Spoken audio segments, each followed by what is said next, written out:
de Versailles est lui aussi devenu le théâtre de festivités en tout genre, avec des spectacles, des bals masqués, des feux d'artifice. Nous nous sommes glissés dans les coulisses de ces événements qui font entrer le soleil à Versailles. Alors, quels sont les défis qu'il va falloir relever pour les mettre en œuvre? Voici un reportage de Marie Juteau. C'est le château le plus célèbre au monde, Versailles. Bâti par Louis XIV, le roi Soleil le voulait à son image, grandiose. Avec ses somptueux jardins, ses fontaines et ses 3000 pièces, dont la fameuse Galerie des Glaces. Tous les ans, 8 millions de visiteurs s'y émerveillent. Et cette année, le château de Versailles fête ses 400 ans. Un anniversaire qui se doit d'être à la hauteur de sa réputation. 1, 2. Vous centrez, vous centrez. Cet après-midi, dans la Galerie des Glaces, pas de touristes, mais une troupe d'artistes en pleine répétition. Mesdames, vous n'avez pas suivi, vous étiez censés suivre. Arnaud est le chorégraphe de l'un des événements les plus attendus de l'année à Versailles. Vous prenez droite. Les fêtes galantes. Allez-y, allez-y, avancez, avancez. Vous mettez en plein milieu. Quand vous êtes au milieu, vous faites gauche. Un bal unique au monde, au cours duquel une cinquantaine d'artistes vont se donner en spectacle devant des invités costumés, comme au temps des fêtes du Roi Soleil. 7. S'il vous plaît, on peut reprendre le carré? Et 1, 2. Savoir que Louis XIV a dansé dans cette même salle, c'est beaucoup d'appréhension. Nous ne serons jamais à la hauteur de ce qui a été, mais on va faire notre possible pour essayer de s'en approcher.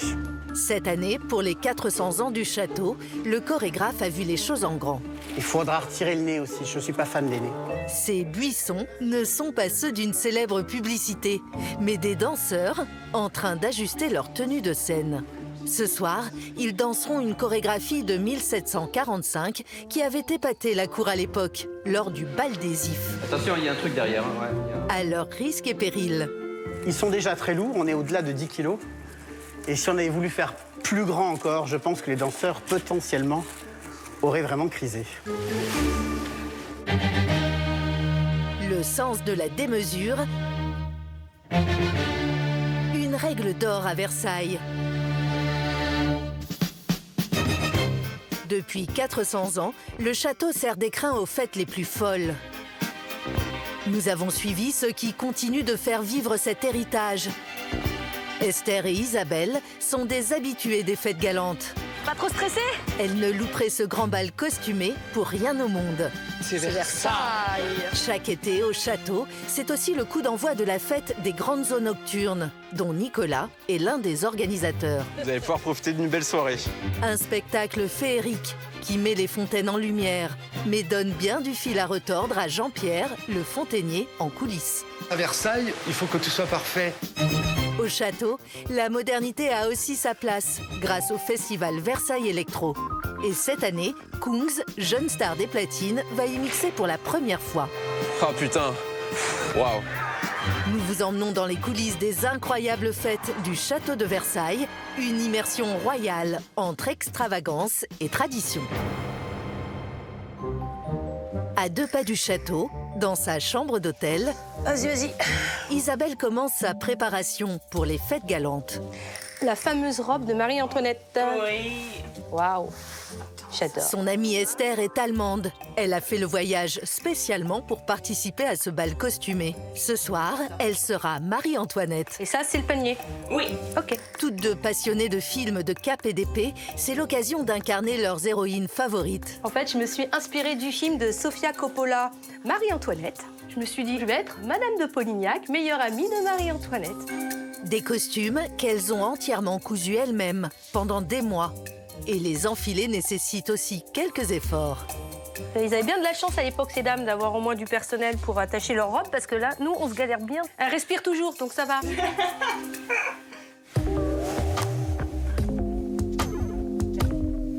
Si Esther est désormais une reine, accéder au trône reste une mission délicate. C'est toujours difficile. Qu'est-ce que tu penses? Impeccable. C'est l'heure d'aller au bal. Un convoi exceptionnel pour Marie-Antoinette. Elle fait presque la largeur du couloir. T'arrives à rentrer dans l'ascenseur? Je crois qu'on passe pas de... Non, ça suffit. À tout à l'heure. À quelques minutes de l'ouverture des festivités, les rues de Versailles retrouvent leur splendeur d'antan, même si les carrosses ont un peu changé. Esther et Isabelle ont rendez-vous avec d'autres habitués. Monsieur. Oh, tout ceci, madame. C'est Versailles. Dans la cour du château, c'est à qui affichera le plus beau plumage. Le carnaval de Venise, c'est fantastique, mais rien n'égale Versailles. Moi, j'ai l'un des jardins du château sur la tête. Je suis la femme jardin. Et j'ai tout fait moi-même. Sur les 750 participants, la moitié viennent de l'étranger.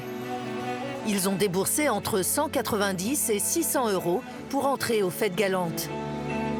Le prix à payer pour ce voyage dans le temps exceptionnel. Si réaliste que les invités s'inventent même des titres royaux. La princesse et le prince de Saxe. Bienvenue à Versailles. Un aboyeur annonce chaque arrivée. Madame de Polignac et la reine, Marie-Antoinette. Comme à la cour du roi Soleil. Isabelle et Esther vont maintenant profiter de réjouissances semblables à celles que Louis XIV offrait à ses invités de marque.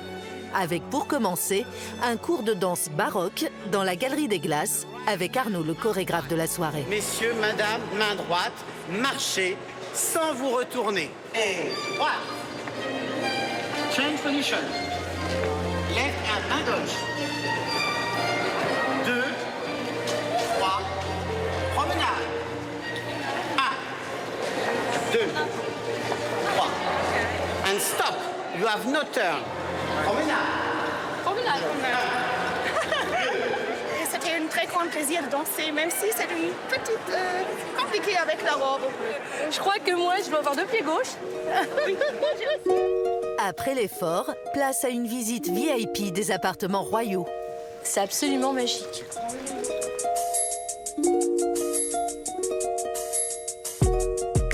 Le lustre, il est incroyable. 55. Leur promenade est ponctuée par des jeux et des animations. Avec des comédiens plus vrais que nature.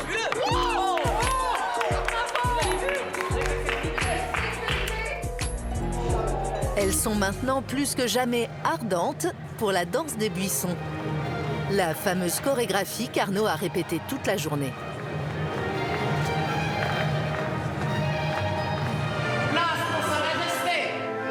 Les Fêtes galantes, une reconstitution flamboyante qui n'a rien à envier aux plus beaux films d'époque.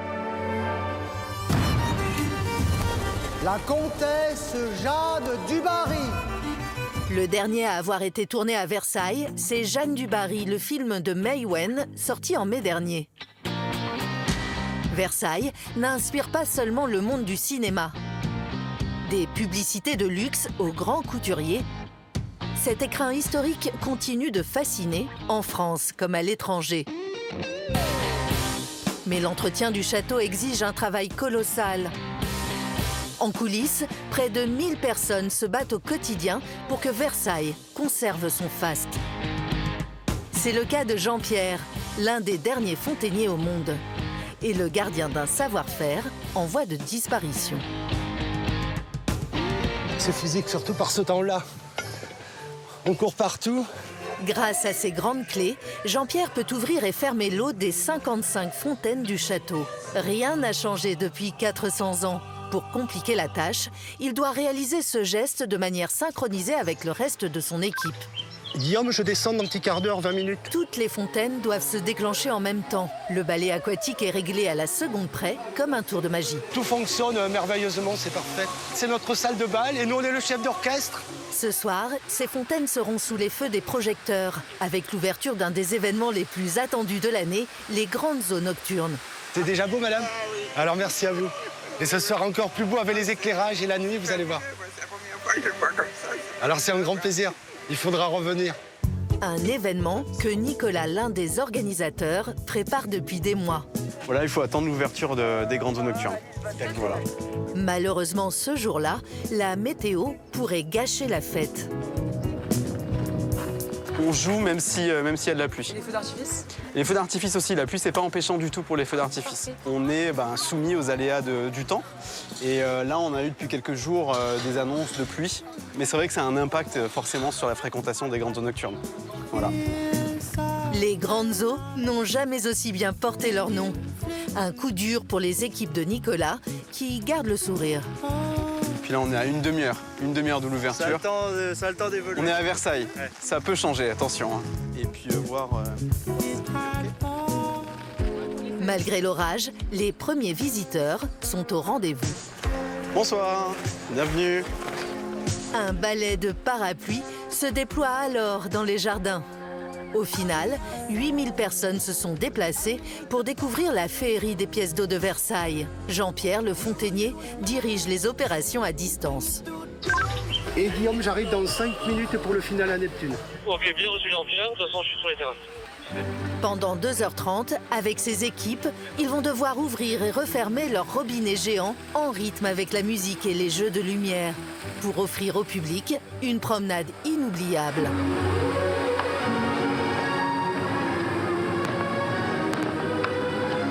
Ce spectacle aura lieu tous les samedis de l'été, avec pour finale un feu d'artifice d'émotion.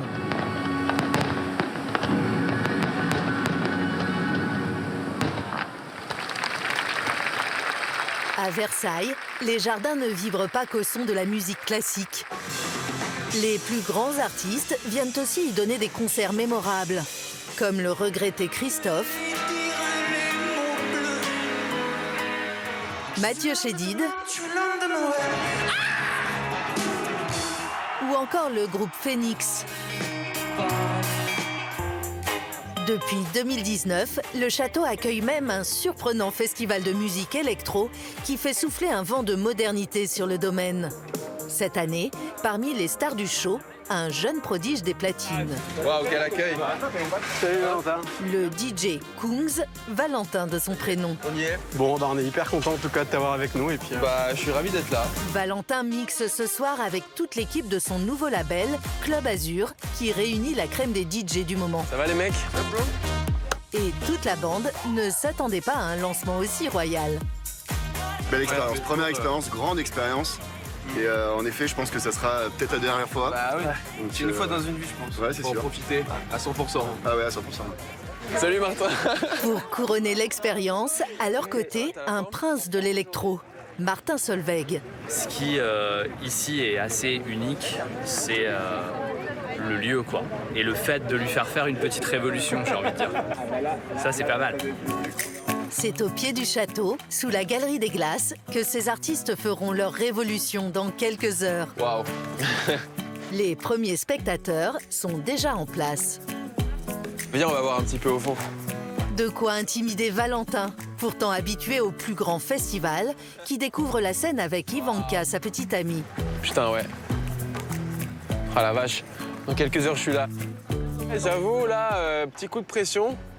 De voir la scène et tout, de voir que je vais être au milieu comme ça, mais fierté de ouf, quoi. C'est incroyable, c'est génial. Si on m'avait dit il y a quelques années, quand j'ai commencé à faire ce métier, qu'un jour je jouerais comme ça à Versailles, c'est assez fou. C'est le château de Versailles. Ouais. C'est quand même pas rien. C'est unique, il y a 18 000 personnes qui ont acheté des tickets, c'est hors du commun. 5, 4, 3, 2, 1, lâchez! Ce soir, les touristes laissent la place à des clubbeurs surexcités. On se croirait presque au célèbre festival de Coachella en Californie.